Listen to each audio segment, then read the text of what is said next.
at illustrere, hvad det er, der sker. Vi snakker om i hverdagsforhold helt almindelige hverdagsbegreb som strøm. Hvordan det virker i daglig tale, så snakker vi om, at strømmen den bliver forbrugt. Det er ikke rigtigt. Elektrisk strøm, det bruger vi ikke. Den vedbliver at være det samme, og det vil jeg prøve lige at vise her. Så vise, hvad det er, vi reelt forbruger, hvad det er, der sker, når vi forbruger, når vi tænder for en lampe og en pære derhjemme. Der er ikke nok, der er noget, der bliver forbrugt. Her sætter vi først op og viser, hvordan strømmen vedbliver at være den samme her.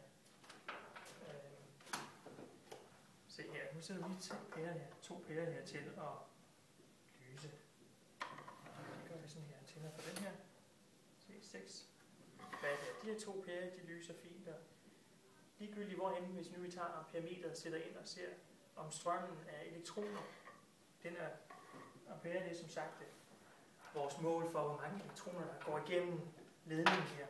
Så kan vi se, om strømmen den reelt bliver forbrugt. Så kan vi, hvis strømmen bliver forbrugt, så kan den gå ind her, at der så vil være mindre strøm herovre. Kan jeg se, hvad sker?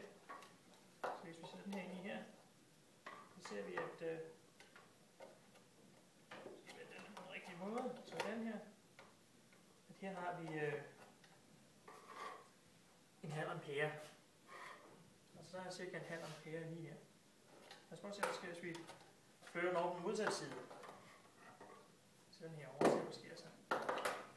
Piller den her ud. Så den hernede. Toppen.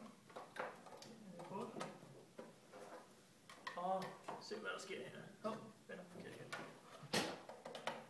Der er også en halv ampere. Så styrer lidt nu. Ja, ja. Nå, var det værd?